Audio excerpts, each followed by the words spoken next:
साल 2047, जब भारत अपनी आज़ादी के 100 साल पूरे करेगा, तब तक उसे एक विकसित राष्ट्र बनाना, ये एक बहुत बड़ा, एक एम्बिशियस सपना है। लेकिन देखिए, ये सपना सिर्फ आर्थिक विकास से पूरा नहीं हो सकता। इसे हकीकत में बदलने के लिए हमें अपने एडमिनिस्ट्रेटिव सिस्टम की नींव को भी मजबूत करना होगा, और आज हम इसी के ब्लूप्रिंट को समझने वाले हैं। तो ये जो विजन है विकसित भारत 2047, इसके लिए एक ठोस प्लान चाहिए। हाल ही में राष्ट्रम स्कूल ऑफ पब्लिक लीडरशिप के एक पत्र में इसी प्लान का एक खाका तैयार किया गया है, और ये बताता है कि इस लक्ष्य तक पहुंचने के लिए आखिर कौन से बोल्ड स्टेप्स लेने की जरूरत है। तो फिर इस पूरी नेशनल जर्नी में सबसे बड़ी रुकावट क्या हो सकती है? इस सोर्स पेपर के मुताबिक ये हमारी एडमिनिस्ट्रेटिव कमजोरियां हैं, ऐसी कमजोरियां जो इस इतने बड़े सपने की फाउंडेशन को ही हिला सकती हैं। तो चलिए इस ब्लूप्रिंट को थोड़ा और गहराई से समझते हैं। हम शुरू करेंगे 2047 के विजन से, फिर उन दो फाउंडेशनल प्रिंसिपल्स को जानेंगे, यानी रूल ऑफ लॉ और प्रॉपर्टी राइट्स, और आखिर में उन कॉन्क्रीट रिफॉर्म्स पर बात करेंगे जो इस विजन को हकीकत बनाने के लिए जरूरी हैं। अब देखिए, किसी भी प्लान में सीधे जंप करने से पहले उन यूनिवर्सल प्रिंसिपल्स को समझना बहुत जरूरी है, जो किसी भी कामयाब समाज की नींव होते हैं। राष्ट्रीय लक्ष्यों को पूरा करने के लिए भी रूल ऑफ लॉ और प्रॉपर्टी राइट जैसे फाउंडेशनल प्रिंसिपल्स की जरूरत होती है। मतलब ये सिर्फ फैंसी वर्ड्स नहीं हैं, ये वो असली बुनियाद है जिस पर डेवलपमेंट की पूरी इमारत खड़ी होती है। तो चलिए बात करते हैं पहले और सबसे जरूरी पिलर की, कानून का शासन, जिसे रूल ऑफ लॉ भी कहते हैं। ये एक स्टेबल और फेयर गवर्नेंस की पहली शर्त है। इसका मतलब बहुत सीधा सा है, नियम सबके लिए बराबर हैं, फिर चाहे वो एक आम नागरिक हो या सरकार का कोई बड़ा अधिकारी। कानून से ऊपर कोई नहीं है, कानून ही सबसे ऊपर है। और हाँ, ये कोई नया आइडिया नहीं है। सदियों पहले अरस्तु ने इस कॉन्सेप्ट की ताकत को पहचाना था, और देखिए ये आज भी उतना ही रेलेवेंट है। अब आते हैं दूसरे जरूरी पिलर पर, प्रॉपर्टी राइट्स, यानी हर व्यक्ति और हर फर्म को अपनी एसेट्स को सुरक्षित रखने का अधिकार। सोचिए, जब लोगों को ये भरोसा होता है कि उनकी मेहनत की कमाएं और संपत्ति सेफ है, तभी तो वे इन्वेस्ट करने और नए बिजनेस शुरू करने का रिस्क उठाते हैं। यही भरोसा इकोनॉमिक ग्रोथ का एक बहुत पावरफुल इंजन है।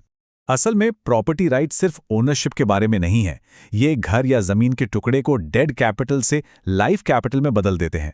मतलब एक ऐसा इकोनॉमिक टूल जिसका इस्तेमाल लोन लेने, बिजनेस शुरू करने और इकोनॉमी को स्पीड देने के लिए किया जा सकता है।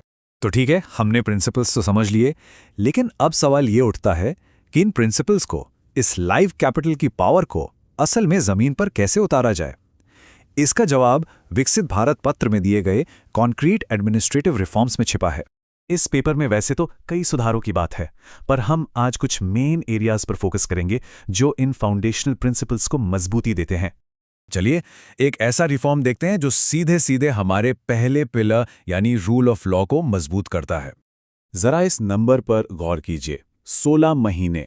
भारत में एक की एडमिनिस्ट्रेटिव ऑफिसर, जैसे कि एक आईएएस ऑफिसर का एवरेज टेन्योर सिर्फ 16 महीने का होता है। सोच कर देखिए, इतने कम टाइम में कोई ऑफिसर कैसे लॉन्ग टर्म प्लानिंग कर सकता है या कोई मीनिंगफुल काम कर सकता है। ये हमारे सिस्टम में इंस्टेबिलिटी और लगातार ट्रांसफर्स की एक बहुत बड़ी समस्या को दिखाता है।